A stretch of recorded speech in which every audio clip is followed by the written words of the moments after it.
और अब खबर रायसेन के भोजपुर से आ रही है, जहां न्यूज 24 की खबर का बड़ा असर हुआ है। अब बेतवा नदी का जल संकट दूर होगा।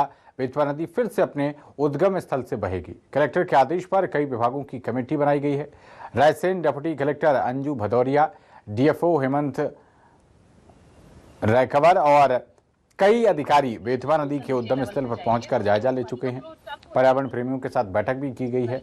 अब एक्सपर्ट पता लगाएंगे कि आखिरकार ये बेतवा नदी कैसे सूखी थी और बेतवा नदी के उद्गम स्थल से बहने वाली जलधारा सूखने की खबर न्यूज 24 ने प्रमुखता से दिखाई थी।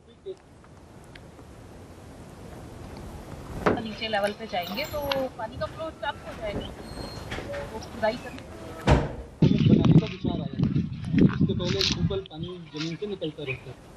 ये बता रही है कि वहाँ पे केसिंग डली हुई है और इसी के नीचे लेवल पे जाएंगे तो पानी का फ्लो स्टॉप हो जाएगा, वो खुदाई करनी पड़ेगी। बनाने का विचार आया है। इसके पहले सिंपल पानी जमीन से निकलता रहता है। ये बता रही है कि वहाँ पे केसिंग डली हुई है और इसी के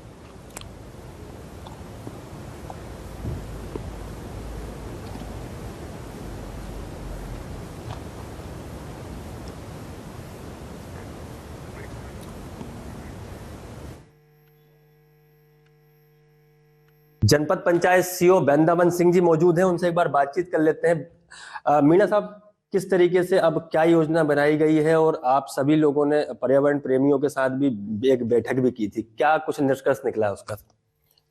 अभी माननीय कलेक्टर महोदय द्वारा जिले के जो भी संबंधित विभाग है उनकी एक समिति बनाई गई है। उस समिति में हमारे मुख्य कार्यपालन अधिकारी महोदय जिला पंचायत की अध्यक्षता में, इसके साथ ही पीएचई विभाग, हमारे फॉरेस्ट डिपार्टमेंट, इसके अलावा WRD तहसील का भी स्टाफ और RD डिपार्टमेंट के भी जो स्टाफ, टेक्निकल स्टाफ थे, इन सब की एक समिति बनी है और उन लोगों ने भ्रमण भी किया है।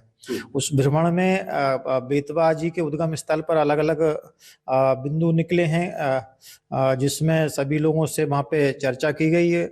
उसमें स्थानीय ग्रामीणों से भी चर्चा की और जनप्रतिनिधियों से चर्चा की गई है। सर, क्या लग रहा है कि जलधारा, आप लोग स्वयं मौके पे थे तो तत्कालीन क्या लगा कि वो कैसे जलधारा बंद हो गई वहां पे? क्योंकि आज से नहीं है, सदियों से, कई सालों से वहां पर जलधारा चली आ रही थी, क्योंकि बेतवा का उद्गम स्थल है। और हम कई जगह देखते हैं तो बेतवा मध्य प्रदेश के बाद यूपी चली जाती है, गंगा जी में समाहित भी हो जाती है। मध्य प्रदेश में भी कई जगह पूजनीय नदी है। तो जलधारा की क्या स्थिति और कैसे उसे पुनः वापस लाया जाएगा? दो चीजें हैं। जहाँ बेतवा जी का उद्गम स्थल कहते हैं, वो पूरा की पूरा वर्तमान में भी वहाँ पे पर्याप्त पानी बह रहा है।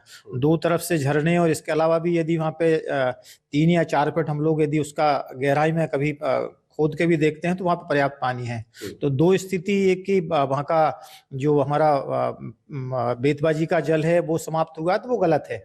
वहाँ पे पर्याप्त जल है, दोनों तरफ से स्वच्छ जल बह रहा है, झरने बह रहे हैं। लेकिन जो बेतवा जी का उद्गम स्थल बताया है, कहीं ना कहीं जो हमारा वर्तमान का वाटर लेवल है और जो जहाँ पे गोमुख बना है, जहाँ से हमारा बेतवा जी का जल निकलता है, तो ऐसा प्रतीत होता है कि वाटर लेवल कम होने से तो वहाँ का जो जल का प्रवाह है वो कम हुआ है। लेकिन दोनों तरफ से पर्याप्त झरने बह रहे हैं और स्वच्छ जल बह रहा है। कैमरामैन अमित के साथ देवेंद्र चौहान, न्यूज 24, ओबेदुल्लागंज।